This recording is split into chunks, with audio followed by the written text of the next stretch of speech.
हाँ जी। तो अपने हिस्ट्री तो हो गई देखो कंप्लीट। तो अब अपने शुरू करते हैं कल्चर। तो मैं थोड़ी सी नॉर्मल बात बताऊं यदि आपको, तो कल्चर शुरू करेंगे अपने। हिस्ट्री तो खूब ही पढ़ी, खत्म होती भी नहीं जी। वो इतने राजा महाराजा, स्वतंत्रता सेनानी पढ़ने लग जाओ, फिर वो बाटे पढ़ो, कुछ छोड़ दो तो स्टूडेंट एक एक क्यों निकाल निकाल के लाता है, सर ये छोड़ दिया, सर वो छोड़ दिया। मुझे कई बार लगता है ये हिस्ट्री पूरी छोड़ देनी चाहिए, क्या करना है इतनी पढ़ के। मोटे मोटे से नाम कुछ याद किए, रेडी हुआ, ठीक है, एग्जाम तो इससे पास हो जाएगा। और फिर हिस्ट्री पढ़ाने में इतने मजे भी नहीं आते, लगता है यार सीधी सीधी पुरानी बातें हैं बतानी है। ये तो आपके साथ थोड़ा सा दुर्भाग्य है कि ज्यादातर लोगों को आती नहीं, इसलिए कोई मेरे जैसा मास्टर पढ़ाता तो स्टूडेंट को लगता है अरे नई बात बता दी, नई बात बता दी। बाकी जिन ज्यादातर लोगों को आती होगी उनको लगा होगा यार क्या तो नई बात बताई, वो की वो चीज तो बता रहे हो जो किताबों के अंदर लिखी हुई है। बात भी सही है, चेंज भी कैसे की जा सकती। अकबर का बाप कैसे चेंज कर दे, किताब में लिखा हुआ वो का वो ही पढ़ाना पड़े। पर कल्चर मस्त सब्जेक्ट है, मुझे कल्चर पढ़ाने में मजे भी आते हैं। और मुझे लगता है मुझे हिस्ट्री से भी ज्यादा अच्छी कल्चर आती है। हिस्ट्री तो अपने को आती नहीं यार, यूं ठीक है वाह पढ़ा लेते हैं। कल्चर में मुझे फील आता है कि हाँ यार कल्चर आती है, अपनी है, जनमानस की है, लोक की है, अपने लोक में आते हैं। साधारण जनता की तरह जो जीवन यापन किया हुआ तो उसमें अपन ने ये देखा है एकदम क्या चीजें होती है क्या नहीं होती है। तो ये मैं ज्यादा बेहतर तरीके से जानता हूँ, ज्यादा अच्छे तरीके से जानता हूँ। तो आप, मुझे लगता है शायद आप एंजॉय कर पाएंगे साथ में। जैसा लगे बताना आप उसके बारे में। महिला डिपार्टमेंट से ज्यादा उम्मीद कि उनको मेरे से भी ज्यादा अच्छी आती होगी, ये उन्हीं का सब्जेक्ट है। तो मैं यदि कुछ कम जानता हूं तो वहां बताने की कोशिश की जाए, यदि मैं कोई गलत बता दूं तो उसे सही करने की कोशिश की जाए, दोनों चीजें हैं। आज हम जो टॉपिक पढ़ेंगे, पहले तो हम कला और संस्कृति पढ़ेंगे।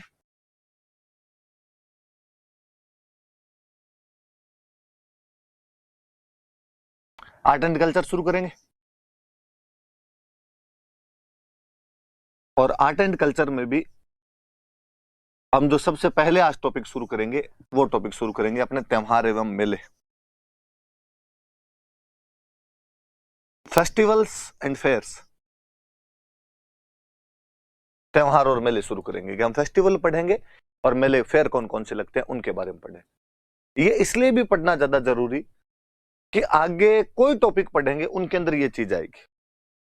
कि आगे लोक देवता पढ़े तो मैं बता दूंगा कि मेला लोक देवता, अब मैं कहता हूं भाद्रपद कृष्ण नवमी को ये मेला लगता है, तब स्टूडेंट को ये भी नहीं पता होता कि यार भाद्रपद कृष्ण नवमी क्या होती। तो ये थोड़ा सा पता होता है तो वहां पर वो चीज काम आती। लोक देवता, लोक संत, संप्रदाय, उन सब के अंदर वो मेले काम आते हैं। आगे लोकगीत पढ़े, लोकगीत के अंदर कहेगी ये गीत गणगौर पर गाया जाता है, तो पहले स्टूडेंट को पता तो क्या यार गणगौर कब आती। आगे कोई लोक नृत्य पढ़े, लोक नृत्य में ये लोक नृत्य तीज पे किया जाता है, तो तीज तो बताओ पहले। आगे जनजातियां पढ़ी तो जनजातियों में वापस वही चीज है। तो ये वाला टॉपिक लास्ट तक कैरी करता है आपको, लास्ट तक आपको लेके जाता है। तो हम यहाँ से शुरू करेंगे और खूब यूं एंजॉय करने वाला सा टॉपिक भी है, खूब मजे भी आएंगे आपको इस टॉपिक के अंदर। हालांकि नई चीज कुछ भी नहीं पता चलेगी, आपको सारी बातें आ रही होगी, तो इस वजह से थोड़ा और अच्छा लगता है। हमेशा जो चीजें आ रही होती है उनके अंदर क्या होता है, जो नहीं आ रही होती है ना उनमें तो वो तो मुझे लगता है कि बार इंप्रेशन झाड़ने वाली सी चीज होती है कि स्टूडेंट को आ नहीं रही और मैं कोई नई चीज बताता हूँ तो स्टूडेंट को लगता है हाँ यार ये वाली सर को आती है देखो, और सर का नॉलेज गजब है, वो वाली सी बात हो जाती है। पर यहाँ ज्यादा रिदम फ्रीक्वेंसी जब बराबर बैठती है ना, मैच बैठती है, जो मुझे आती है वो आपको भी आती है, फिर जो मैं बात कर रहा हूँ वो आपके एकदम एग्जैक्टली वैसे समझ में आती है, तो शायद टीचर को ज्यादा अच्छा लगता है अपने आप में। तो हम आज शुरू करेंगे त्योहार एवं मेले, ये टॉपिक शुरू करेंगे अब। वो है राजस्थान के त्योहार। आज पीपीटी बनाने वालों को थैंक यू, और इन्होंने खूब रंग बिरंगे किए आपके त्योहार में और बनाए पीपीटी के अंदर। तो आपका दुबई फेस्टिवल्स ऑफ राजस्थान है, राजस्थान के त्योहार है। इन्होंने पहले में एक लिखा कि त्योहार लिखते इन्होंने लिख दिया कि विक्रमी संवत। संवत का तो मतलब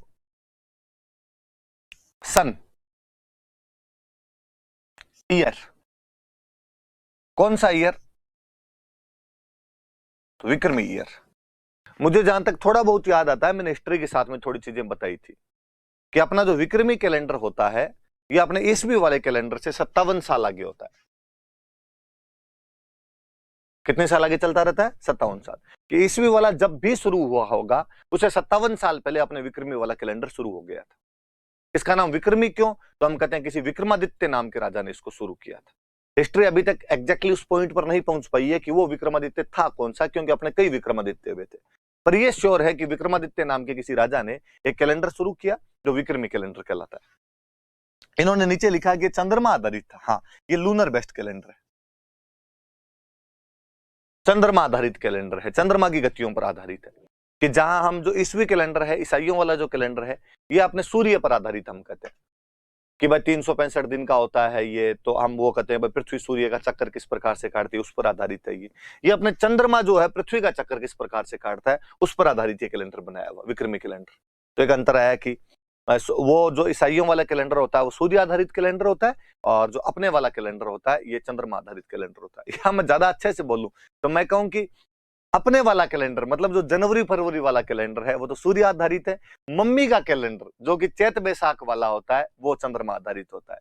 और मैं और कहूं कि अपने वाला कैलेंडर मतलब जनवरी फरवरी वाला कैलेंडर, मम्मी वाला कैलेंडर जो कि चैत बैसाख वाला कैलेंडर है उसे 57 साल पीछे है, मम्मी अपने से 57 साल आगे है, चैत बैसाख वाला कैलेंडर अपने से आगे है। तो आप इस बात को यूं भी समझ सकते हैं अपने आप में। तो चंद्रमा आधारित कैलेंडर होता है। तो सुनना थोड़ी बात, ये जो चंद्रमा आधारित कैलेंडर होता है इनके अंदर जो महीना होता है वो 29.5 दिन का होता है, 29.5 दिन का एक महीना होता है। और इसीलिए हम अक्सर कई बार वो सुनते रहते हैं कि छठ सातम बेड़ी है, कि छठा दिन और सातवां दिन दोनों एक साथ आके इकट्ठे आ गए, बेड़ा मतलब इकट्ठे आ गए। कई बार आप पढ़ते हो कि आठम 2 है, कि भाई एक ही तिथि को 2 बार गिन लिया जाना चाहिए, तो वो इस आधे दिन वाले चक्कर को पूरा करने के लिए ऐसा किया जाता है। वरना वो 29.5 दिन का महीना मैनेज कैसे किया जाए, तो या तो किन्हीं 2 को कई बार एक साथ जोड़ लेते हैं, कई बार 1 को 2 बार गिन लेते हैं, तो राउंड फिगर के अंदर करने के लिए। इसमें यदि आप 12 महीनों में दिन देखेंगे तो दिन आएंगे 354 दिन आते हैं। उधर सूर्य वाला कैलेंडर होता है, आपने जानते हैं कि उसके अंदर 365 दिन होते हैं, वो 365 दिन का साल होता है, और ये जो होता है ये 354 दिन का साल होता है। मैं लगभग राउंड फिगर में वापस बात करूं तो मैं कहूं कि इन दोनों के बीच में 10 दिन का गैप है। कि मम्मी वाला कैलेंडर मतलब चैत बैसाख वाले कैलेंडर में 354 दिन होते हैं, अपने वाला कैलेंडर मतलब जनवरी फरवरी वाला जो कैलेंडर है इसमें 365 दिन होते हैं। मतलब अपने वाला कैलेंडर और मम्मी वाले कैलेंडर के बीच में 10-11 दिन का डिफरेंस रहता है। राउंड फिगर में बात करें तो 10 दिन का डिफरेंस रहता है। मतलब एक साल के लिए विक्रमी कैलेंडर और ईसाइयों वाला कैलेंडर मतलब ईस्वी कैलेंडर, जनवरी फरवरी वाला कैलेंडर दोनों मिलाए जाएं तो विक्रमी कैलेंडर में 10 दिन कम पड़ जाएंगे, शॉर्ट पड़ जाएंगे। 2 साल में मिलाएं तो आप कहोगे 20 दिन कम पड़ गए सर। मैं कहूं 3 साल में मिलाए तो आपने कहा सर 1 महीना कम पड़ गया। मतलब 3 साल में विक्रमी कैलेंडर में ईसाइयों वाले कैलेंडर में 1 महीने का गैप आ जाता है। ये कैलेंडर 1 महीने पीछे हो जाता है, विक्रमी कैलेंडर 1 महीने पीछे हो जाता है। अपने डोकरे इस मामले में बड़े सियाने थे और उन्होंने कहा ना ना पीछे तो भाई साहब आज होने दें कल होने दें, हम हर तीसरे साल प्रत्येक तीसरे वर्ष एवरी 3rd ईयर प्रत्येक तीसरे वर्ष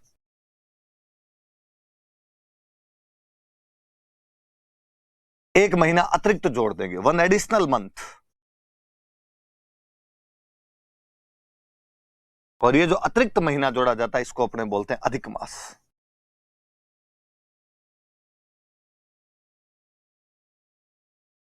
दो बातें याद रखनी है, एक तो ये कि अधिक मास कब आता है विक्रमी कैलेंडर में, तो प्रत्येक तीसरे वर्ष अधिक मास का निर्धारण किया जाता है। अधिक मास प्रत्येक तीसरे वर्ष आता है। क्यों आता है? ताकि चंद्रमा वाले कैलेंडर को सूर्य वाले कैलेंडर से बराबर किया जा सके। क्योंकि जो ईसाइयों वाला कैलेंडर है, जो ईस्वी कैलेंडर है, जो जनवरी फरवरी वाला कैलेंडर है वो सूर्य आधारित कैलेंडर होता है। चैत बैसाख वाला जो कैलेंडर होता है वो चंद्रमा आधारित होता है। और चंद्रमा आधारित में 354-55 दिन होते हैं, उसमें 365 दिन होते हैं, इसलिए 10 दिन का गैप रहता है।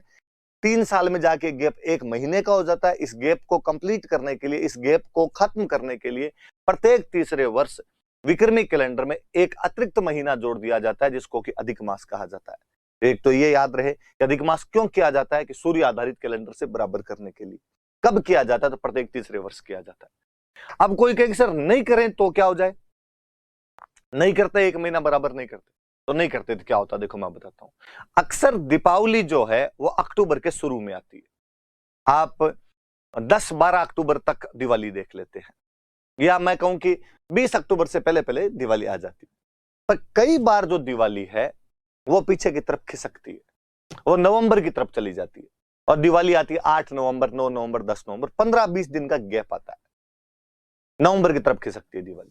होली लगभग मार्च के शुरू में आ जाएगी, 4 मार्च 5 मार्च के आसपास आ जाएगी। कई बार होली 22 मार्च 23 मार्च के पास में। रक्षाबंधन ज्यादातर अगस्त के शुरू में आ जाएगी, 3 अगस्त 4 अगस्त। कई बार रक्षाबंधन पीछे खिसक के जाती है, 20 अगस्त 21 अगस्त को आती है। जिस साल त्योहार पीछे की तरफ खिसकते हैं उस साल याद रखना अधिक मास होता है। चूंकि हम अधिक मास वाला कंसेप्ट लेके आ जाते हैं, इसलिए त्योहार ज्यादा नहीं खिसकते, वो 15 दिन का गैप आता है। कोई एक महीने को हम 2 बार गिन लेते हैं, एक बार चैत को 2 बार गिनते हैं, वैशाख को 2 बार गिनते हैं, फिर जेठ को 2 बार गिनते हैं, फिर आषाढ़ को 2 बार गिनते हैं। और जो महीने 2 बार गिने जाते हैं उनमें जो बाद वाला महीना आता है उसमें त्योहार मनाते हैं, पहले वाले महीने में उसके त्योहार नहीं मनाए जाएंगे। भाई चैत 2 बार आ गए तो चैत के त्योहार पहले में मनाएंगे, दूसरे में मनाएंगे, तो हम कहते हैं हम दूसरे वाले के अंदर त्योहार। यदि ये महीना एक्स्ट्रा हम नहीं जोड़ते, 13 महीने नहीं करते, तीसरे वर्ष अतिरिक्त महीना नहीं जोड़ते, अधिक मास नहीं जोड़ते, तो बताऊं क्या होता है। दिवाली एक बार आती है अक्टूबर में, 2-3 साल बाद में आती नवंबर में, थोड़े दिन बाद में आती दिसंबर में, थोड़े दिन बाद में आती जनवरी में, और एक दिन आपको ऐसा लगता है कि आप मज गर्मी में जून के महीने में पटाखे छोड़ रहे हैं, ग्लोबल वार्मिंग में और ग्लोबल वार्मिंग बढ़ा रहे होते आप। और मुझे लगता है ये तो कुछ भी नहीं है। आपके साथ बुरा तो तब होता जब आप दिसंबर के महीने में ठिठुरती हुई सर्दी में रजाई उड़ के सो रहे होते, और आपका कोई दोस्त आप पर ठंडे पानी की बाल्टी ला के डालता और आपको बोलता कि बुरा ना मानो होली है, और आपको लगता है बुरा क्यों ना मानू, मानना चाहिए पूरा पूरा, ठंड के अंदर ठंडा कर दिया, होली खिसकने लग जाती। हमारे बड़ के कितने इंटेलिजेंट थे भाई साहब, त्योहार मौसम के अनुसार खिसकने नहीं चाहिए, उसके आसपास ही रहने चाहिए। इसलिए कहा गया कि प्रत्येक तीसरे वर्ष जो है वो 1 महीना अतिरिक्त जोड़ दिया जाए, जिसको कि हम क्या कहते हैं, अधिक मास कहते हैं। पर यदि आप गांव में पूछोगे, पंडित जी होते हैं गांव में तो ये सब बताने वाले, पंडित जी से पूछो कि पंडित जी अधिक मास क्यों आता है, तो पंडित जी कहेंगे कि धरती पे जब पाप बढ़ जाते हैं तब भगवान अधिक मास का कंसेप्ट लेके आते हैं, अधिक मास कर देते हैं। तो पंडित जी ने पाप को दूर करने के लिए क्या करें, तो पंडित जी ने कहा पाप दूर करने के लिए भगवान ने कहा कि दान पुण्य करने चाहिए। ठीक पंडित जी, तो दान पुण्य किसको करें, पंडित जी हंस के कहते हैं कि किसका है इंतजार, मैं हूं ना आपके लिए, दान पुण्य मुझे दिए जाए। गांव में अपने ये कंसेप्ट है। हो सकता है अपने में से कुछ लोग कह देंगे ब्राह्मणों ने साहब अपना धंधा बना रखा है और पाप वाप वाली ये सब चीजें बना दी इन्होंने, अपनी तरफ से जोड़ दी, कोई पाप वाप नहीं होते और दान पुण्य इनको लेने होते। पर मैं कहूंगा कि नहीं, ये कंसेप्ट आया तो ऐसे ही था, बाद में इसका रूप कैसे ही हम ले गए हों। हुआ ये था कि हिरण्यकश्यप नाम करके एक राक्षस हुआ करता था, आपने ज्यादातर ने नाम सुना होगा। हिरण्यकश्यप ने भगवान ब्रह्मा की बहुत भयंकर घनघोर तपस्या की। भगवान ब्रह्मा राजीव, इस सृष्टि के सृजनकर्ता, इस सृष्टि को बनाने वाले, और भगवान ब्रह्मा ने कहा कि मांग हिरण्यकश्यप मांग, जो मांगेगा वो मिलेगा। और हिरण्यकश्यप ने कहा कि ब्रह्मा जी ऐसा वरदान दो कि जो 12 महीने होते हैं इनमें से मैं किसी भी महीने में ना मरूं, ना दिन में मरूं ना रात में मरूं, ना अंदर मरूं ना बाहर मरूं, ना पशु से मरूं ना मनुष्य से मरूं, ना अस्त्र से मरूं ना शस्त्र से मरूं। ब्रह्मा जी भगवान जाने उस दिन सुबह सुबह क्या सेट हो गया है थे। और ब्रह्मा जी ने कहा तथास्तु।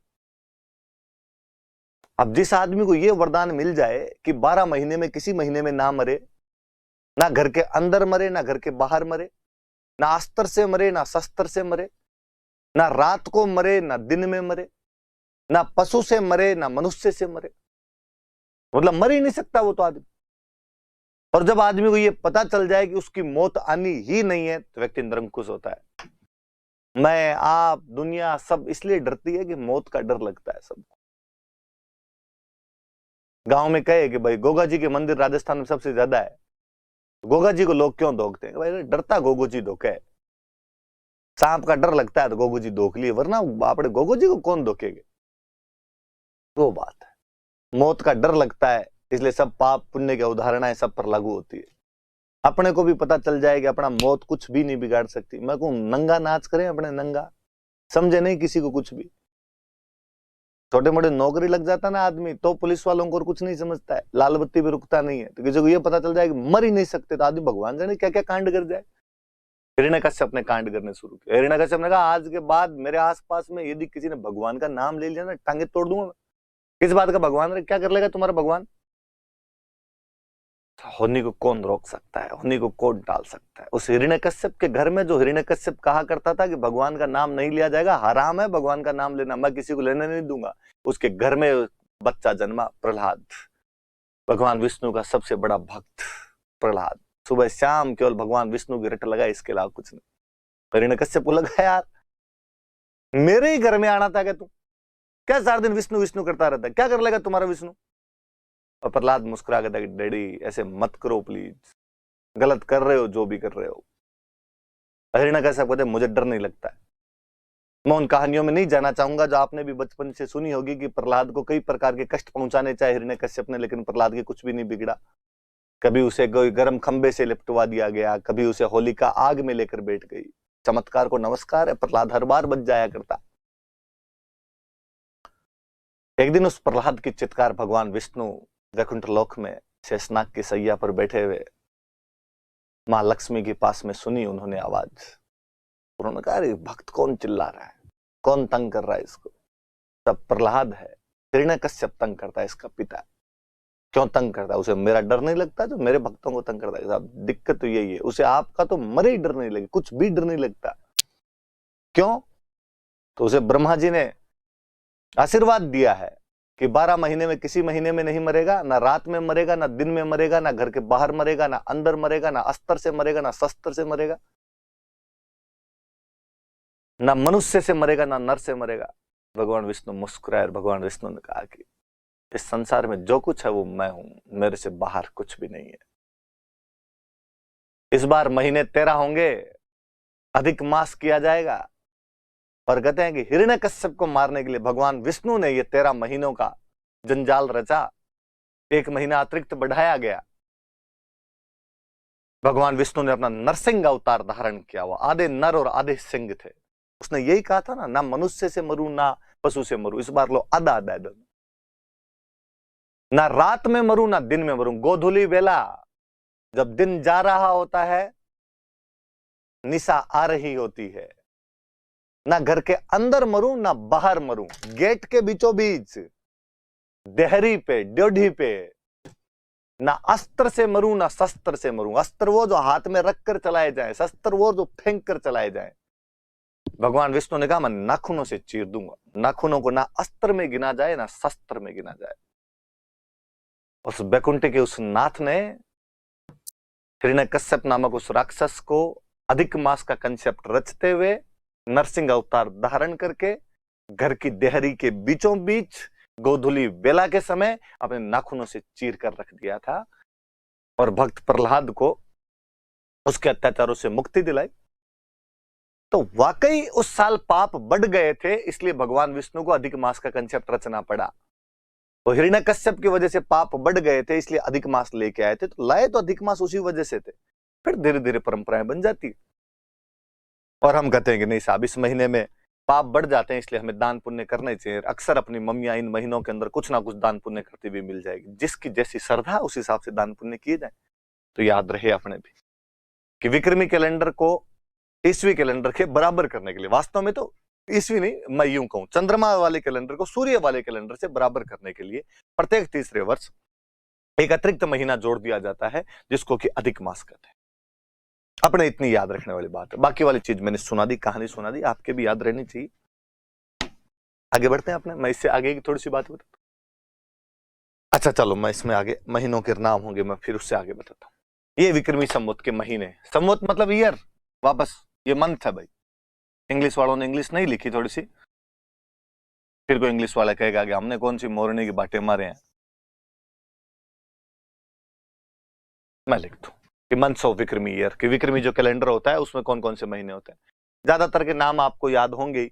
इंग्लिश वाले अपने थोड़े से इनके आगे अपनी वाली स्टाइल लगा देते हैं। चैत्र को चैत्रा बोल देते हैं, वैशाख को वैशाखा बोल देते हैं।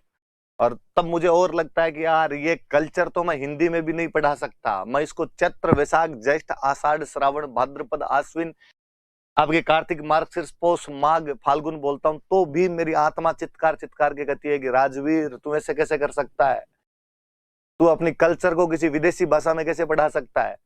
तो जब मैं ये कहता हूँ चैत्रा वैशाखा ज्येष्ठा आषाढ़ा, तब तो मुझे वो फील आती है कि हम है, ये हमारी काय, ये हमारी पार्टी हो रही है, वो वाला फील आने लग जाता है मुझे लगता है यार ये ऐसे कौन बोलता है चैत्र वैशाख इनको, ये चैत बैसाख जेठ साढ़ सावन भादवो आसोज काती मिंगसर पो मां फागण। मैंने कभी नहीं सुना कि मम्मी इनको पौष माघ और फाल्गुन बोलती है, मम्मी इनको पो मां फागण कहती है। मैंने कभी नहीं सुना कि मम्मी इनको कभी चैत्र वैशाख और ज्येष्ठ कहती है, चैत बैसाख जेठ। कौन आषाढ़ बोलता है इसको, साढ़ सावन भादवो आसोज काती मिंगसर। मैंने कार्तिक तो कभी किसी के मुंह से सुना भी नहीं है, काती बोलते थे, काती काती आ गई, दिवाली आ गई। मार्ग शीर्ष ऐसा नाम बोला जाए किसी से, और हम तो वो बीकानेर डिवीजन के लोग जो ऊपर वाले आधे अक्षर तो खा ही जाते हैं या बोलते हैं, जिनको पूरा बोलते हैं, जिनसे विकल्प को विकल्प बोलते हैं, पर्याप्त को पर्याप्त कहते हैं, आत्महत्या को आत्महत्या कहते हैं, उनसे मार्ग शीर्ष बोला जाता।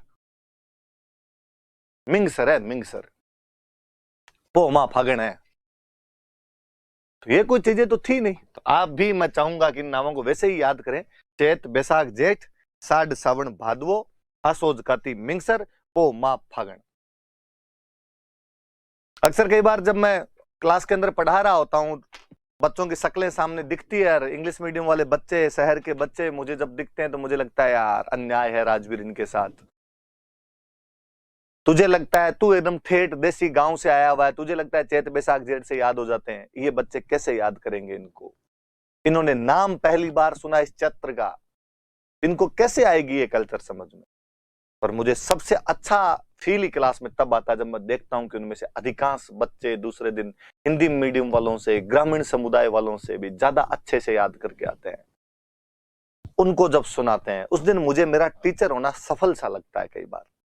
और मुझे लगता है यदि मैं इन तक वो बात उसी रिदम के साथ पहुंचाने में कामयाब हो गया हूं ना, यदि, तो मैंने अच्छा पढ़ा है।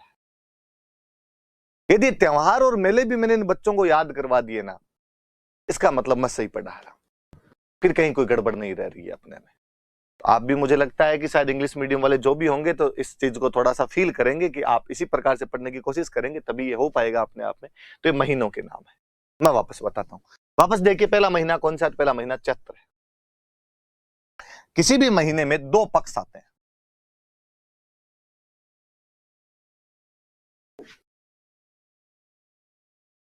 कोई महीना आएगा उसमें दो पक्ष आएंगे, जैसे पहले चैत्र है ना, तो चैत्र में दो पक्ष आएंगे। एक पक्ष आएगा कृष्ण, इंग्लिश में कह दो आप डार्क फोर्टनाइट। एक आएगा शुक्ल। अच्छा, मैं थोड़ा सा अलग लिख देता हूं, इसको दिखे ताकि आपको।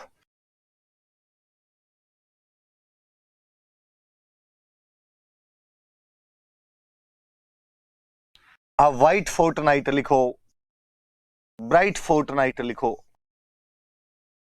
जो भला लगे वो लिखो आप। कृष्ण पक्ष मतलब जिसमें चांद नहीं दिखता, 1 से 15 दिन।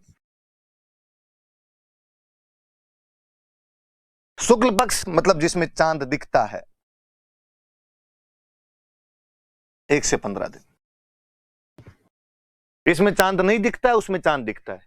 इसका जो 15वां दिन आएगा उसको आप अंग्रेजी वाले बोलते हो न्यू मून, हिंदी वाले कहते हैं अमावस्या। ठेठ कोई गांव का होगा तो कहेगा सर क्या अमावस्या? अमावस्या मावस है, मावस तो मावस है। उधर पंजाब साइड में सिख बोला करते थे मस्या आ गई, मस्या, तो मस्या है उनकी।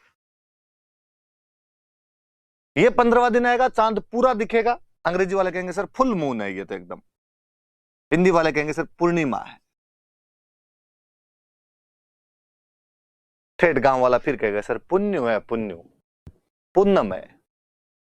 तो पहले 15 दिन चांद नहीं दिखता, 1 से 15। फिर 15 दिन चांद दिखता है 1 से 15। मतलब ये 16वां नहीं होता है, 15-15 दिन के 2 पखवाड़े होते हैं। जहां आपके जनवरी फरवरी वाले महीनों में 7-7 दिन के वीक होते हैं, 7 डेज का एक वीक होता है, इधर थोड़ा सा ये लफड़ा है। इधर 15 दिन का फोर्ट नाइट होता है, 15 दिन का पखवाड़ा होता है। ये थोड़ा सा याद रखने वाली सी बात याद रखना। अब और मैं चीज बताऊं, पहला महीना कौन सा? चैत्र। पहले पक्ष कौन सा आएगा? कृष्ण। ये भी देखो, पहले अंधेरे वाला पक्ष और बाद में शुक्ल वाला पक्ष। तमसो मां ज्योतिर्गमय, अंधकार से उजाले की तरफ जाएंगे हम, बदी से नेकी की तरफ बढ़ेंगे हम, बुरे से अच्छे की तरफ जाएंगे हम, अंधेरे से प्रकाश की तरफ जाएंगे हम। पहला महीना चैत्र, पहला पक्ष कृष्ण। अब आपने कहा कि सर पहला महीना चैत्र होता, मैंने कहा हाँ। चैत्र में पहले कृष्ण पक्ष आता है, मैंने कहा हाँ। सबसे पहले उसकी 1 तारीख आएगी, हाँ। तो सर नया साल आ गया? नहीं, इधर एक ये और लफड़ा है, नया साल इस कृष्ण पक्ष में नहीं आएगा। पहले महीना चैत्र आएगा, चैत्र का कृष्ण पक्ष गुजर जाएगा, 15 दिन गुजर जाएंगे, जब उसका शुक्ल पक्ष की 1 तारीख आएगी, उस दिन हम कहेंगे हैप्पी न्यू ईयर। नया साल यहां से शुरू होगा। आप कहोगे कि सर मतलब इसको यूं समझें कि 16 जनवरी को नया साल शुरू हो। अब जो नया साल अपना 1 जनवरी को शुरू होता है, कभी मोदी जी आए और मोदी जी आके कहे कि भाई 16 जनवरी को। आपको सर ऐसे कैसे कर सकते हैं? जो आदमी नोट बदल सकता है वो साल भी तो बदल ही सकता है आपका। मान ले 16 जनवरी से मान लो नया साल, उसमें क्या है? होता ही है, बैंक का नया साल कभी शुरू होता है, बाणियों का नया साल कभी शुरू होता है, आपका नया साल कभी शुरू होता है। ठीक है, आप 1 जनवरी मान रहे हो, ये भी ऐसा कहते हैं। ये कहते हैं हमारे वाला तो हम चैत्र शुक्ल एकम को मानेंगे। कब मानेंगे? चैत्र शुक्ल एकम को माना जाएगा। इसका मतलब है कोई भी नया साल शुरू होगा तो चैत्र शुक्ल एकम से शुरू होगा। अब मैं मान लो कर दूं कि अभी 2077 चल रहा है, थोड़े दिनों में 2078 लगने वाला है, तो यहां पे 2078 लग जाएगा। जैसे चैत्र शुक्ल एकम आएगी 2078 लग जाएगा अपने। अब शुक्ल एकम, ये शुक्ल पक्ष निकला, इसके बाद क्या आएगा? वैशाख, ज्येष्ठ, आषाढ़, श्रावण, भाद्रपद, आश्विन, कार्तिक, मार्गशीर्ष, पौष, माघ, फाल्गुन, क्या चलता रहेगा? 2078। वापस घूम के चैत्र कृष्ण पक्ष, वापस 2078। 15 दिन गुजर गए, वापस एकम आई, नया साल 2079। समझ में आई कुछ बात यह है कि चैत्र के कृष्ण पक्ष से नया साल शुरू नहीं होता, चैत्र के शुक्ल पक्ष से नया साल शुरू होता है। आप कहोगे तो सर क्या बड़ी बात हुई? बड़ी बात यह है कि वहां जहां आपका महीना जनवरी में शुरू होता है या साल जनवरी से शुरू होता है, अंत उसका दिसंबर में होता है। यहां साल शुरू भी चैत्र में होता है, अंत भी चैत्र में होता है। तेरे नाम से शुरू, तेरे नाम पे खत्म। शुरू कर रहे हैं तब चैत्र शुक्ल एकम है, खत्म करेंगे उस दिन चैत्र अमावस्या होगी। और इसका मतलब यह है कि चैत्र के बाद वाले 15 दिन साल की शुरू में आएंगे, शुरू वाले 15 दिन साल के लास्ट में आएंगे। इसका मतलब यह है कि चैत्र का महीना एक ही साल में 2 टुकड़ों में बंटा हुआ आएगा।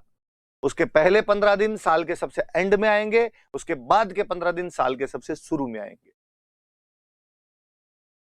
बाकी पूरी रामायण का लेना देना यह है कि कोई पूछे कि विक्रमी कैलेंडर का नववर्ष कब आता है, तो उसको बोलना है कि चैत्र शुक्ल एकम,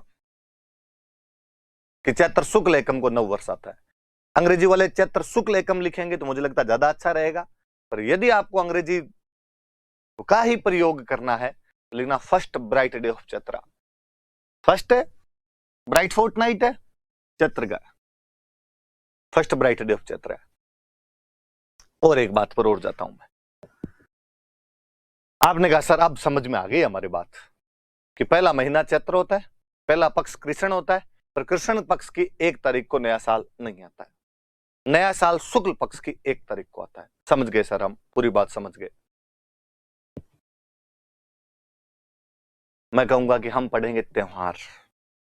तो आपने कहा हाँ तो सर ठीक है, चैत्र शुक्ल एकम से त्योहार शुरू हो जाएंगे। मैंने कहा नहीं नहीं नहीं नहीं नहीं, इधर फिर इनका कंसेप्ट चेंज हुआ। इन्होंने कहा हमारा पहला त्योहार जो है वो तो छोटी तीज है। पहला त्योहार कौन सा है? छोटी तीज। छोटी तीज को हम तो पहला त्योहार मानते हैं। तो आपने पूछा सर ये छोटी तीज कब आती है? तो हमने कहा कि ऐसे ऐसे चैत्र, वैशाख, ज्येष्ठ, आषाढ़, श्रावण एक महीना आएगा, 5वां महीना का, ठीक है। फिर श्रावण में कृष्ण पक्ष आएगा, हाँ ठीक है, उसमें कुछ भी नहीं। फिर आएगा शुक्ल, कि ठीक, ब्राइट। फिर उसके 1 तारीख, 2 तारीख और 3 तारीख तीज है। हिंदी में लिखो तो तृतीया, अंग्रेजी में लिखो तो third bright day of Shravana.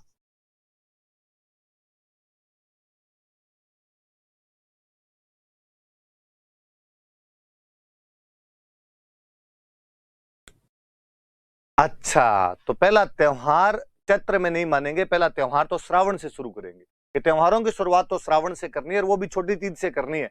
और छोटी तीज कब आती है? श्रावण शुक्ल तृतीया। अब कोई पूछे कि हिंदू त्योहारों की शुरुआत कहां से होती है? छोटी तीज, वह कब आता है? श्रावण शुक्ल तृतीया। या कोई पूछ ले कि हिंदू त्योहारों में पहला त्योहार कौन सा है? छोटी तीज, वो कब आता है? तो श्रावण शुक्ल तृतीया। फिर अंतिम, अंतिम हमने कहा गणगौर। अंतिम त्योहार गणगौर है। गणगौर के बाद हम कहेंगे त्योहार खत्म हो जाए। और गणगौर कब आएगी? ये उस पहले महीने में आ जाएगी, चैत्र में आ जाएगी। ऐसे चैत्र आएगा, उसका शुक्ल पक्ष आएगा, उसकी जो तृतीया आएगी वो गणगौर है। दोनों में तृतीया है, दोनों में शुक्ल पक्ष में। जहां तृतीया है इसका मतलब पार्वती मां की पूजा हो रही है। जहां पर भी तीज बोले, तृतीया बोले, इसका मतलब पूजा किसकी कर रहे हैं? मां पार्वती की पूजा की जा रही है। ये बात भी याद रहे कि तृतीया या तीज का मतलब पार्वती है, इसका मतलब वहां पे पार्वती की पूजा की जा रही है। तो अच्छा, साल की शुरुआत भले ही चैत्र से होती हो, पर त्योहारों की शुरुआत तो श्रावण से करनी पड़ेगी आपको। उल्टा चैत्र में तो हमारे त्योहार खत्म हो जाएंगे, सर्किल ऐसे घूमेगा, त्योहारों वाला सर्किल ऐसे घूमेगा। मम्मी अक्सर कहती रहती है गांव में, तीज त्योहारा बावड़ी न लेडू भी गणगौर। तीज त्योहारा बावड़ी लेडू भी गणगौर। एक शब्द है इसमें बावड़ी।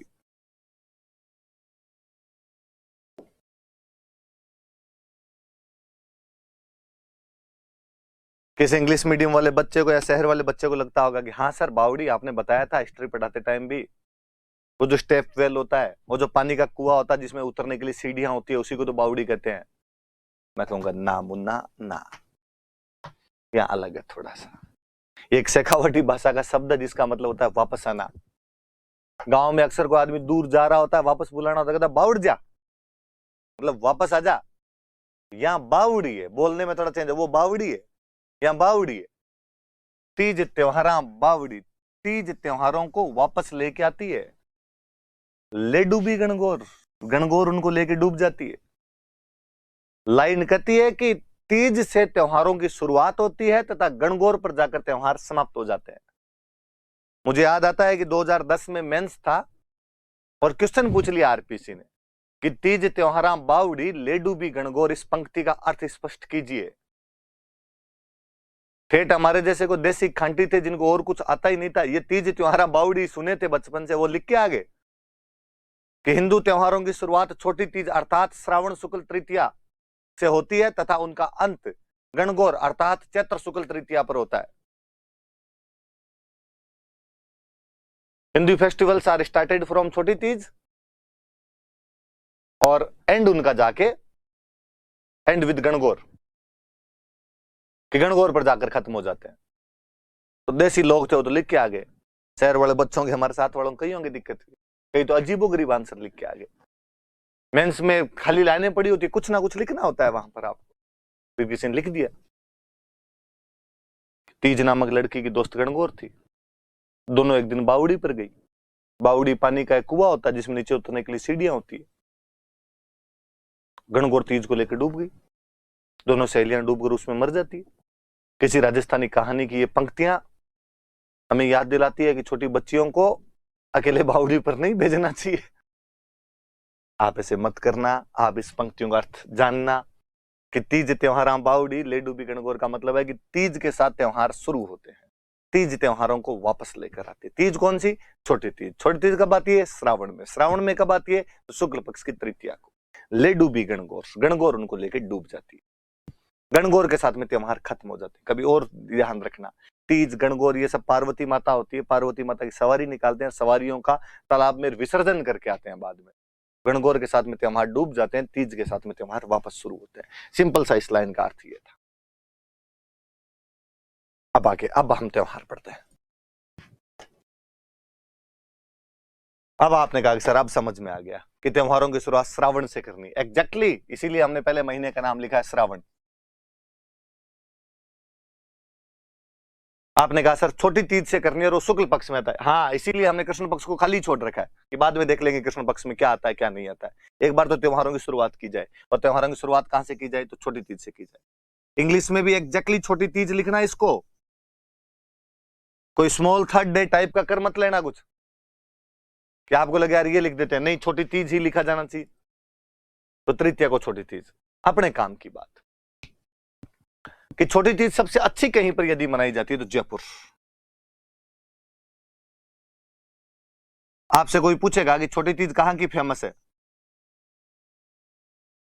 बिना सोचे समझे बताना कि सर छोटी तीज है वो जयपुर की प्रसिद्ध है। आपको पूछेगा कि हम छोटी तीज मनाते क्यों हैं, मैं कहूंगा छोटी तीज हमारे पति पत्नी के प्रेम का त्योहार है। पति पत्नी के प्रेम का त्योहार है।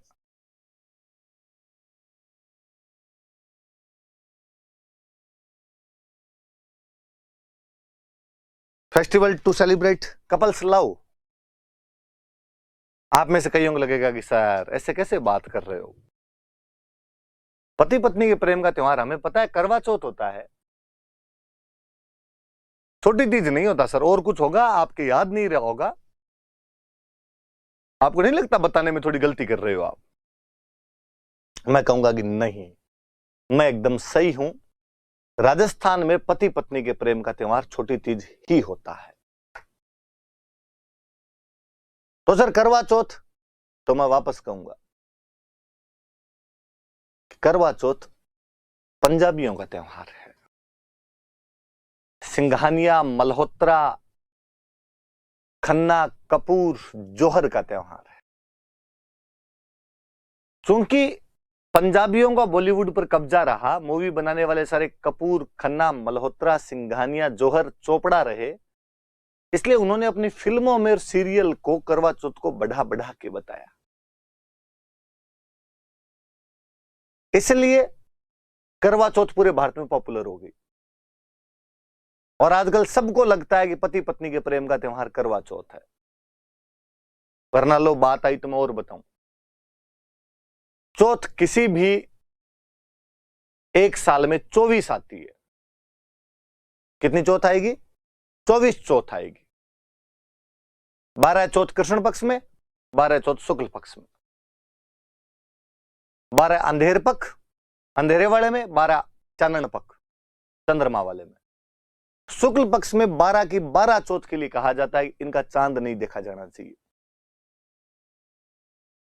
गांव में कहानियां होती है कि शुक्ल पक्ष का यदि चांद कोई देख लेता है तो चोरी का आरोप लग जाता है। इसलिए शुक्ल पक्ष में कभी कोई चतुर्थी आ ही नहीं सकती।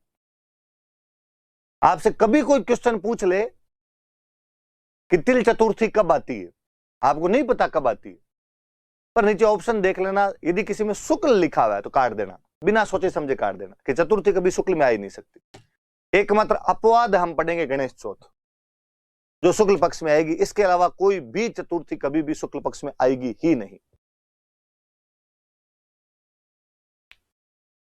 तो चतुर्थी हमेशा कृष्ण पक्ष में आएगी। तो आपने कहा कि ठीक है सर, यदि शुक्ल पक्ष में गणेश चतुर्थी वाले अपवाद को छोड़ दें तो शुक्ल पक्ष में चतुर्थी आ ही नहीं सकती। तो 24 में से 24 12 तो उधर वाली निकल गई, इधर केवल 12 बची, तो मतलब कृष्ण पक्ष वाली चतुर्थी आ सकती है। मैं कहूंगा हाँ। और कृष्ण पक्ष वाली जो 12 चतुर्थी आती है, चौथ जो आती है 12, गांव में महिलाएं 12 की 12 चौथ की पूजा करती है। वरना बैसाख, साढ़, काती और माँ, ये वाली 4 चौथ बड़ी होती है और इनकी तो सारी महिलाएं ही रख लेती। तो ज्यादा धार्मिक हो तो 12 की रख लेती है, वरना इन 4 चौथ को तो बड़ी चौथ माना जाता है, इनकी तो रख ही ले। उनमें जो कार्तिक वाली चौथ आती है वो करवा चौथ आती है। करवा चौथ को व्रत रख लिए जाते हैं सामान्य, जैसे बाकी चौथ के व्रत रखे जाते हैं, करवा चौथ के रख लो। मैंने तो कभी गांव में कोई ताम जाम देखा नहीं। और मैं बताऊं, शुक्ल पक्ष वाली मैं बात बताऊं, फिर मैं वापस इस पर आऊंगा। कभी गांव में छोटे थे तो मम्मी दूज का चांद पकड़ पकड़ के दिखाया करती, द्वितीया का चांद जबरदस्ती पकड़ पकड़ के दिखाया जाता था, इधर आ दूज का चांद देख। और अक्सर तो मुझे याद आता है कि चांद देखते ही नहीं थे, हाथ जोड़ के वो गीत सा और गाया करते थे, चांद मामा घाबा दे, नया नया घाबा दे। कईयों को लगेगा घाबे क्या होते हैं, कपड़े, कपड़ों को घाबे कहते हैं। और चूंकि कपड़े मामा ही दिलाया करते थे, मम्मी ननिहाल जाती 12 महीने में एक बार, तब नए कपड़े आते थे। पापा का ये कर्तव्य नहीं होता था कि आपको कपड़े दिलाएं, क्योंकि पापा के कपड़े भी ननिहाल वाले ही बेचते थे, अपने ननिहाल वाले ही पापा कपड़े बेचते। तो पापा किसके कपड़े दिलाएंगे? पापा अपने बुआ जी को, अपने बुआ के बेटों को, उनको कपड़े दिलाएंगे। सब अपने ननिहाल से ही कपड़े लेके आते, इसलिए बच्चों को लगता कि कपड़े मामा जी दिलाते हैं, चांद मामा है, इसलिए चांद मामा घाबा दे, नया नया घाबा दे। दूज वाले दिन हाथ जोड़ते उसके आगे। पर मम्मी चौथ वाले दिन सुबह सुबह कहती, छोरो आज चांद मत देख लेना रे, और आज चांद देख लिया ना तो चोरी का आरोप लग जाएगा। भगवान कृष्ण पे लग गया था कि उन्होंने सैमंतक मणि चुराई है, क्योंकि उन्होंने चौथ का चांद देख लिया था। केवल इस वजह से कलंक लग जाता है चौथ का चांद देखने से। पर बचपन में जिन चीजों के लिए मना किया जाता है उन चीजों को करने में ज्यादा मजे आते हैं। और उस दिन शाम को चांद, वरना तो पता ही नहीं चलता चांद कब आया और कब चला गया। उस दिन शाम को धीरे धीरे देखते, पर यूं देखते। एक आधा भाई बहन खोड़ ला होता, मम्मी को बताऊंगा, मम्मी को बताऊंगा, कई बार तो पिटाई और हो जाती। तब से मन में आएगा भाई चौथ का चांद नहीं देखेंगे। मेरे तो अभी एक दिन दिख गया था, 4-5 दिन पहले, ये जो चौथ निकली इसका, तो मुझे यूं बड़ा अजीब लगा, यार चौथ का चांद देख लिया अपने, चौथ का चांद देख लिया।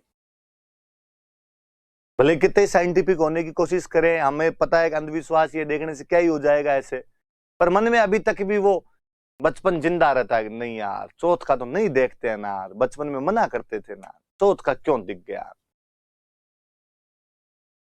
कई दरियों कानों के हाथ वाथ लगाने की एक्टिंग करते हैं।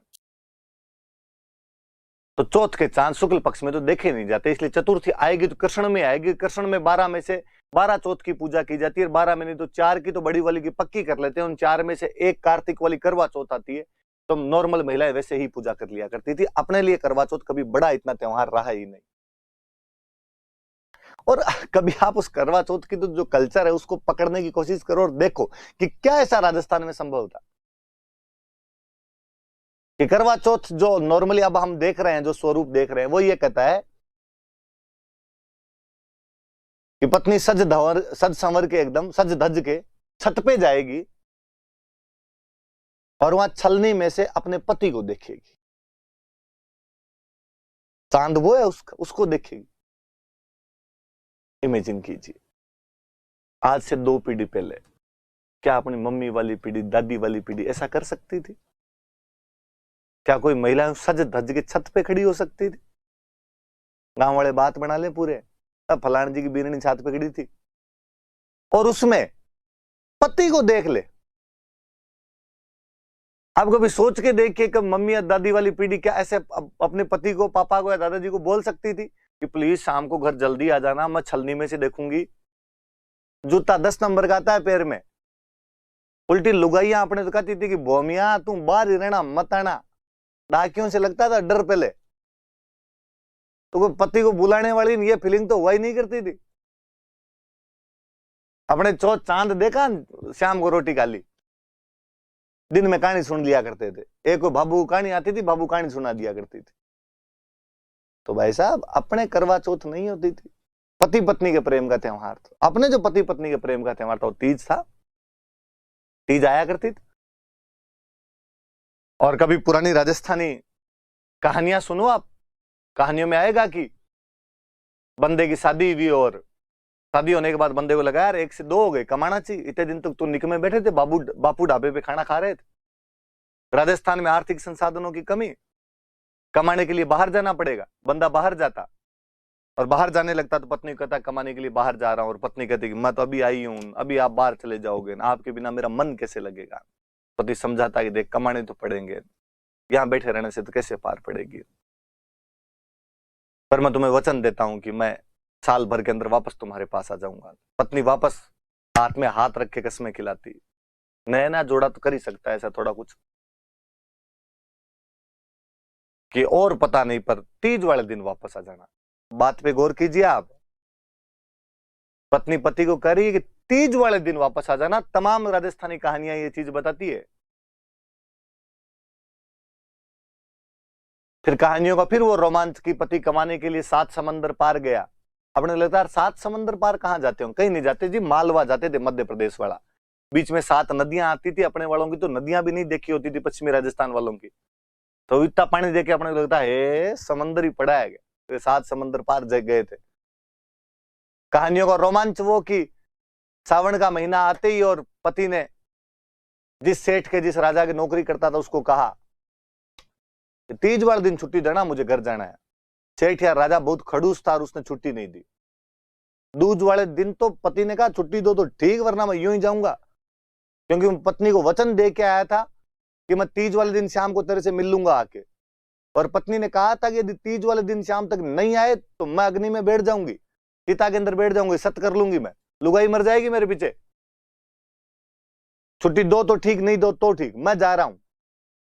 और पति अपना घोड़ा लेकर उन 7 समंदरों को लांघता हुआ रातों रात तीज वाले दिन शाम तक तो अपनी पत्नी के पास पहुंच जाया करता था। इतनी कठिनाइयां वो केवल तीज के त्योहार के लिए झेल रहा है, क्योंकि पति पत्नी के प्रेम का त्योहार तीज है। फिर मुझे लगता है कि ये जो करवा चौथ में जो सज धज है, ये सज धज भी तो हमारे उधर थी, तीज पे थी। तीज पे लहरिया उड़ा करते थे, लहरिया। और कितना महंगा आता होगा कि उस समय गीत बनाए हमने कि मारे लहरिया 900 रुपया रोकड़ा सा। तब वो 900 रुपए केस के अंदर आता होगा और पत्नी ये विश करती होगी, मांगती होगी कि लाओ तो लहरिया ला के दो, महंगी वाली चीज ला के दो मुझे। मैं और इस बात पे आऊं कि आजकल आपके करवा चौथ का कंसेप्ट कहता है कि ये पति पत्नी के प्रेम का त्योहार और पति पत्नी को गिफ्ट देगा। ये हम जो गिफ्ट थे ये भी तीज पे दिया करते थे। हम तो थोड़े और फॉरवर्ड थे, हम मानते थे कि शादी छोड़ो, सगाई भी अपने आप में आधा विवाह होता है। और पहले गांव में ऐसे केस नहीं सुने जाते थे कि कोई सगाई टूट गई किसी की। नहीं साहब, सगाई हुई है तो 2 परिवारों के बीच के 7 जन्मों का बंधन है, इनके बीच का अटूट रिश्ता है। सगाई हो गई, शादी हुई नहीं, तीज आई। क्योंकि सगाई अपने आप में आधा विवाह है, तीज पति पत्नी के प्रेम का त्योहार है, तो पति पत्नी को गिफ्ट भेजे। और हम कहते हैं कि भेजते हैं भाई, पति गिफ्ट भेजता है। और वो जो गिफ्ट होते हैं उन गिफ्ट को बोलते हैं सिंजारे। कि पति द्वारा पत्नी को गिफ्ट भेजे जाते हैं। वो पीहर में होती है तो पीहर में गिफ्ट भेजे जाते हैं, उनको सिंजारे कहते हैं कि सिंजारा आया। हम और फॉरवर्ड थे, हमने कहा कि ये रिश्ता केवल पति पत्नी का थोड़ी रहता है, ये न्यूक्लियर फैमिली वाले कंसेप्ट हमारे नहीं है।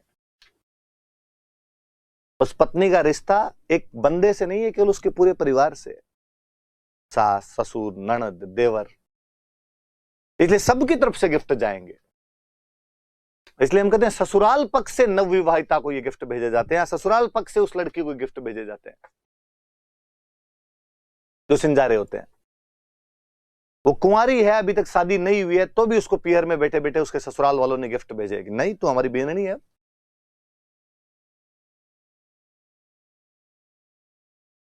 थोड़े दिन बाद उसकी शादी हो गई। शादी होने के बाद में वापस श्रावण आया, हमने फिर कंसेप्ट गढ़ा और कहा पहले सावन में सास बहू साथ नहीं रहेगी, और पहले सावन में सास बहू साथ रहे तो सास पे भार आता है, इसलिए बहू को पीहर भेज दो। इसलिए बहू को पीहर भेज दिया जाता, बीननी को पीहर भेज दिया जाता है। अब चूंकि बीननी पीहर है, श्रावण में तीज आएगी, पति पत्नी के प्रेम का त्योहार है, वापस गिफ्ट भेजे जाए, इसलिए वापस गिफ्ट भेजे जाते हैं, वही सिंजारे भेजे जाते हैं। इसलिए अक्सर गांव में सुनने को मिलता है, एक कुंवारो सिंजारो है ना, एक परिनेड़ो सिंजारो है। एक जो कुंवारी थी तब इसके गिफ्ट आए थे, एक जब वो शादी होके आ गई तब उसके गिफ्ट आए थे। फिर चूंकि अगले सावन से वो अपने वहीं रहती है, तो बाद में इतना आदान प्रदान अपने को देखने को मिलता नहीं। तो सिंजारे कब आए? तीज पे। लहरिया कब ओढ़े? कि तीज पे। पति 7 समुद्रों को लांघता हुआ कब आया? तीज पे। पत्नी ये धमकी कब दे कि तुम नहीं आए तो मैं अग्नि के अंदर प्रवेश करके सत कर लूंगी? तीज पे। इसका मतलब पति पत्नी के प्रेम का त्योहार तीज है। करवा चौथ है त्योहार, तो जितना तीज है उतना नहीं। इसलिए हे लड़कियों, तुम पर यह महती जिम्मेदारी है कि केवल इस कल्चर को पढ़ाई के लिए नहीं पढ़ना है, एग्जाम पास करने के लिए नहीं पढ़ना है। मैं नहीं कहूंगा आपसे कि करवा चौथ मनानी बंद कर दी जाए, मनाई जाए, धूमधाम से मनाई जाए, पर तीज बंद नहीं होनी चाहिए। तीज करवा चौथ से ऊपर वाला महत्व रखनी चाहिए। यह हमारा परंपरागत त्योहार है, यह पति पत्नी का त्योहार है। करवा चौथ हमने बॉलीवुड से सीखा है। इस बॉलीवुड ने कई कांड करवाए हैं अपने। राजस्थान में लड़कियों के शादी के बाद सरनेम चेंज नहीं हुआ करते थे। मुझे याद है आरपीसी ने एक बार एक क्वेश्चन पूछ लिया था कि राजस्थान में कौन सी जाति में लड़कियां शादी के बाद अपने सरनेम चेंज नहीं करती, और आरपीसी ने उत्तर माना राजपूत, कि राजपूतों में लड़कियां शादी के बाद सरनेम चेंज नहीं करती। मुझे लगा यार आरपीसी वाला भोला है पेपर बनाने वाला। इसने क्या कुछ एग्जाम्पल देखे, राजा का नाम जसवंत सिंह राठौड़, रानी का नाम हाड़ी रानी जसवंत दे। उसको लगा अच्छा सरनेम वही पड़ा है इसके। तो राजा का नाम सवाई जयसिंह कछवाहा, रानी का नाम के चंद्र कंवर सिसोदिया। हाँ इधर भी लपड़ा है। राजा का नाम कि राज सिंह सिसोदिया, रानी का नाम कि चारुमती राठौड़। और उसने कहा कि हाँ राजपूतों में लड़कियां शादी के बाद अपना सरनेम चेंज नहीं करती। और उसने क्वेश्चन पूछ लिया। मैं कहूंगा कि यदि वो हमारे गांव में जाके किसी भी जाति या धर्म के अंदर पूछता तो डोकरियां बताती कि मारो गोत ओ है, अंको गोत ओ है। अंको मतलब पति वालों का गोत्र ये है, मेरा गोत्र तो वही है। मैं कहूं आज भी घर पे दादी जी बैठे, उनसे पूछ लेना कि तुम्हारा गोत्र क्या है। यदि आप वाला बता दे तो आप जैसे कहो वैसे करें। तो करके देखना, पहले इस्तेमाल करें फिर विश्वास करें। नहीं बताए सरनेम चेंज होते ही नहीं थे। ये महाराष्ट्र की प्रक्रिया है, वहां पर सरनेम चेंज हुआ करते थे। आजकल हम भी देखते हैं, देखा देखी लड़कियां सगाई होती है फेसबुक पे ही सरनेम चेंज कर लेती। अपने कई बार लगता है यार ये तो फ्रेंड थी नहीं अपने एफबी पे कोई, फिर कोई प्रोफाइल खोलो तो पता चलेगा अच्छा गॉट एंगेज्ड। इतने में ही जल्दी असर नहीं आया। पहले अक्सर गांव में हुआ करता था कि बाई का ब्याह करते, बाई पहली बार ही जब पियर आती ना तो ससुराल वाली भाषा बोलती। अपने राजस्थान में भाषाएं अलग अलग, कोस कोस पर बदले पानी, 3 कोस पर बदले पानी। तो भाई ससुराल वाले थोड़े बहुत जो शब्द होती ससुराल वाले बोलते, और गांव में कहते भाई सासर रंग जल्दी चढ़ो। मुझे लगता है आजकल बाई को सासर जाने की जरूरत ही क्या है। बाई सगाई के बाद भी रंग चढ़ाती है, सगाई के बाद ही अपने सरनेम चेंज कर लेती है। इसलिए है लड़कियों, पापा वाला सरनेम बेहद अच्छा है, तो बाई ब्लड है, तुम्हारी जीनियोलॉजी जुड़ी हुई है उससे। पति वाला सरनेम बच्चे लगाएंगे, तुम तो अपने पापा वाला सरनेम लगाओ कम से कम। बॉलीवुड ने कई काम करवाए हमसे। बॉलीवुड ने देवी देवता चेंज कर दिए भाई अपने। तो कौन जानता था 2 पीढ़ी पहले वैष्णो माता को? वैष्णो माता से माफी मांगते हुए 100 सलाम महाराज माफी देना। पर 2 पीढ़ी पहले वाले को पूछो अपने राजस्थान में वैष्णो माता का नाम भी सुना था क्या? कोई गया था क्या तुम्हारी 7 पीढ़ियों में भी वैष्णो माता की? करणी माता, जीर्ण माता, शीला माता, जमवाई माता, चामुंडा माता, आई माता भरी पड़ी थी अपने यहां पे। एक पंजाबी आए, गुलशन कुमार जी, पंजाबियों की देवी मां वैष्णो है, पहाड़ों के अंदर है, पंजाब के पास में, वो जाया करते थे। उन्होंने जब गाने बनाए, गुलशन कुमार जी ने जब गाने बनाए, वो तो अपनी माता जी का बखान करेंगे, उन्होंने वैष्णो माता जी गाने बनाए। पूरा राजस्थान जा रहा है उधर, पूरा नॉर्थ इंडिया जा रहा है उधर। और मुझे लगा यार वहां से हम कई कंसेप्ट और सीख के आ गए। पंजाबी बड़े एनर्जेटिक लोग होते हैं और जाते हुए जोर जोर से नारे लगाते, जोर से बोलो जय माता दी, आगे वाले जय माता दी, पीछे वाले जय माता दी। मुझे लगता है यार ये तो अपने तो होता ही नहीं है।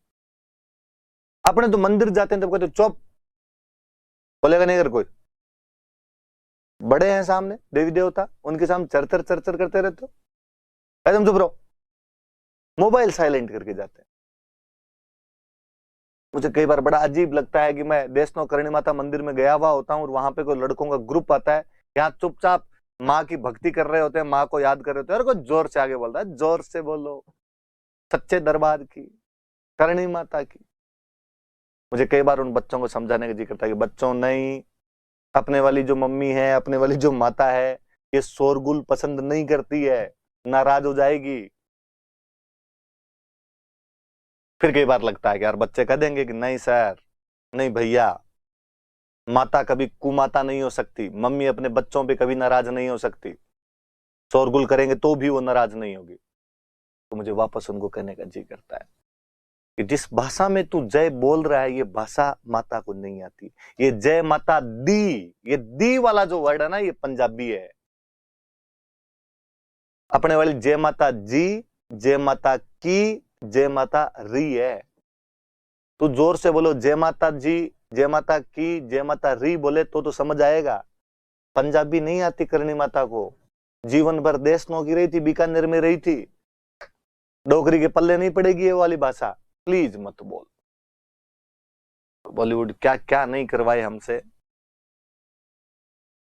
वैष्णो माता जाना उनके होता है जिनको मनाने होते हैं हनीमून। घर वालों को सीधा कदे हनीमून मना के आना है, तब तो आज भी पश्चिमी राजस्थान में तो उल्टा लटका के चमड़ी छोले कोई। तो कहा कि बेचारे लड़की का नाम लेके, और कहा लड़के ने जाके पापा के मम्मी के पास मुंह बनाते हुए कहा, भोला बनते हुए कहा। ये जब 12वीं में पढ़ती थी तब इसके जात बोली हुई थी कि जोड़े से वैष्णो माता की जाके आएंगे। घर वाले इन जात से न बड़ा डरते हैं कि बोली हुई मन्नत और नहीं जाए तो लफड़ा हो सकता है। घर वाले कहते सो सलाम महाराज, वैष्णो माता की जाके आओ, दोनों कहाँ है, सिक्कर पड़ेगी कि झुंझुनू पड़ेगी? कहा ना ना, है तो कश्मीर, इतना दूर कैसे जाओगे? अब देख लो, जाना ही पड़ेगा, क्या है। घर वाले रुपए देते हैं कि जाओ। जानो रामदेव रट, जानो चोटीला धाम, किसको जाना वैष्णो माता, यहाँ देखने गुलमर्ग और सोनमर्ग। वैष्णो माता का नाम है बेचारी का, पर माता जी सब कुछ जानती है। उसके नाम पे जो जो कांड किए जा रहे हैं ना, डोकरी सब एकदम वही है जी। माता कुमाता नहीं हो सकती। दो गति कोई नहीं बच्चों, मेरे नाम पे भी एंजॉय कर लिया तुमने, कोई बात नहीं है। तो ये तीज है भाई, अपना पति पत्नी के प्रेम का त्योहार। अपने पति पत्नी के प्रेम का त्योहार करवा चौथ नहीं है। तो तीज कब आती है? तो श्रावण शुक्ल तृतीया को। सबसे अच्छी कहाँ हो? तो जयपुर के अंदर हो। किसका त्योहार है? तो पति पत्नी के प्रेम का त्योहार है। जो गिफ्ट आते हैं उनको क्या कहते हैं? सिंजारा कहते हैं। याद रहे, तो प्रीलिम्स में क्वेश्चन पूछेगा कि तीज के अवसर पर नवविवाहिता को मिलने वाले गिफ्ट क्या कहलाते हैं? सिंजारा। लफड़ा तो तब होगा जब वो ये पूछ लेगा सिंजारा क्या होता है। और नीचे ऑप्शन आएंगे, ग्रासिया महिला के नाक का आभूषण, बाड़मेर जिले का सुदूरवर्ती एक गांव, मूंग की एक किस्म, नवविवाहिता के लिए आने वाले उपहार। आपको लगेगा मूंग हो सकता है, मूंग फसलों में कोई नई किस्म आ गई होगी। मोदी सरकार ने कहा होगा किसानों की आय दुगनी करेंगे, इसलिए मूंग थोड़े अच्छे भेजेंगे, सिंजारे वाले मूंग भेज दिए होंगे कोई। नहीं, नवविवाहिता के लिए आने वाले गिफ्ट हैं। और याद रखना कि कौन सी ओढ़नी ओढ़ी जाती है? तो ओढ़नी का नाम है लहरिया। लहरिया के कपड़े पहने जाते हैं, लहरिया ओढ़नी ओढ़ी जाती है। चलिए प्लीज लड़कियों, तीज वाले दिन सब लहरिया ओढ़ना। गिफ्ट मंगवाना तो भी कहना कि लहरिया ला के दिए जाए। और मैं बताता हूं, ये छोटी तीज प्रकृति प्रेम का त्योहार है।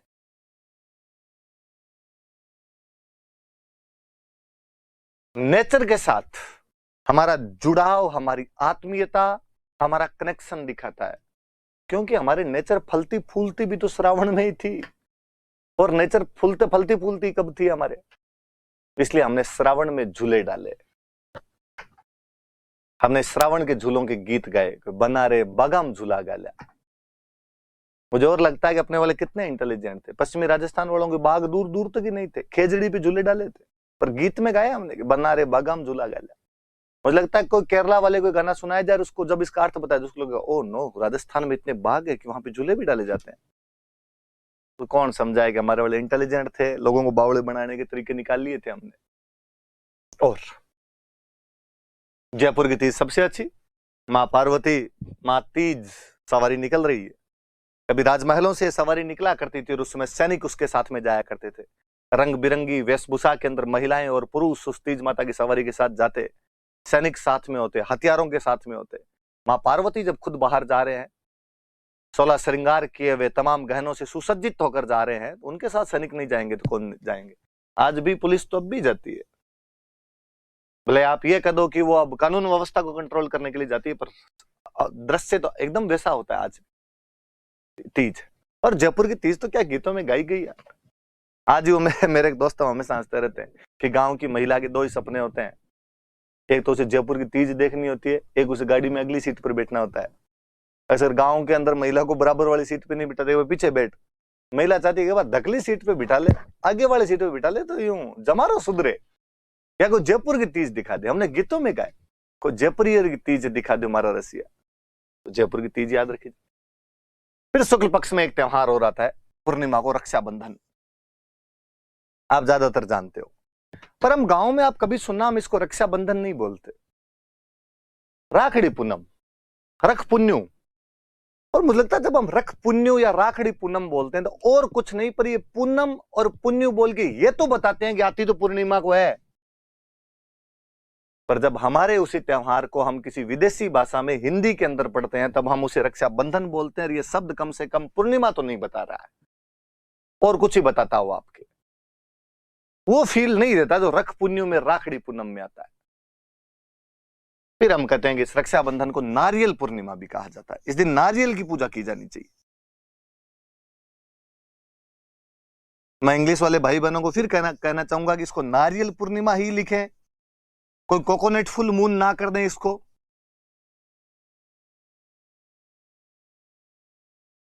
ये नारियल पूर्णिमा ही है।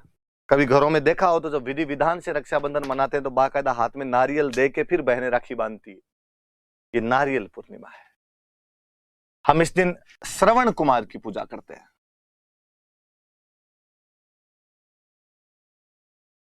इस दिन श्रवण कुमार की पूजा की जाती है।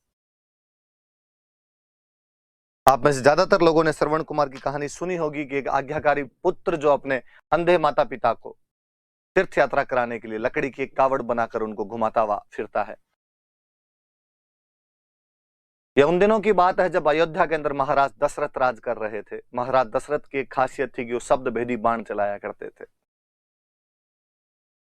और महाराज दशरथ ने उस दिन सरयू नदी के किनारे अपना मचान लगाया और कहा कि रात्रि के समय में जब जंगल का कोई जानवर इस सरयू नदी के अंदर पानी पीने के लिए आएगा, जैसे वो अपना मुंह डालेगा, छपाक की आवाज के साथ मैं तीर चलाकर उस जानवर का शिकार कर लूंगा।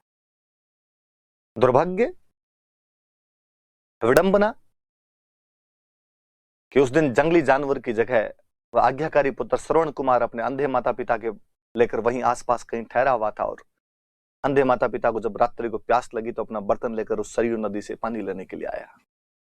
उसके बर्तन की छपाक की आवाज ने राजा दशरथ को चौकन्ना किया और उनके एक ही शब्द भेदी बाण ने श्रवण कुमार के प्राण ले लिए थे।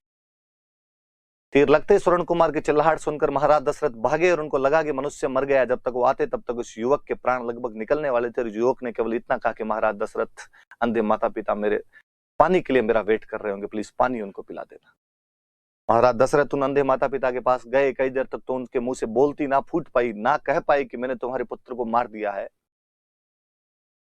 लेकिन जब वो अंधे माता पिता ने कहा कि हमें कुछ अनहोनी मालूम हो रही, तुम कौन हो, क्या हो, हमारा पुत्र कहाँ गया, वो जब चित्कार किया तो महाराज दशरथ रोए और रोते उन्होंने कहा कि गलती से मेरे हाथों से तुम्हारा पुत्र मर गया है।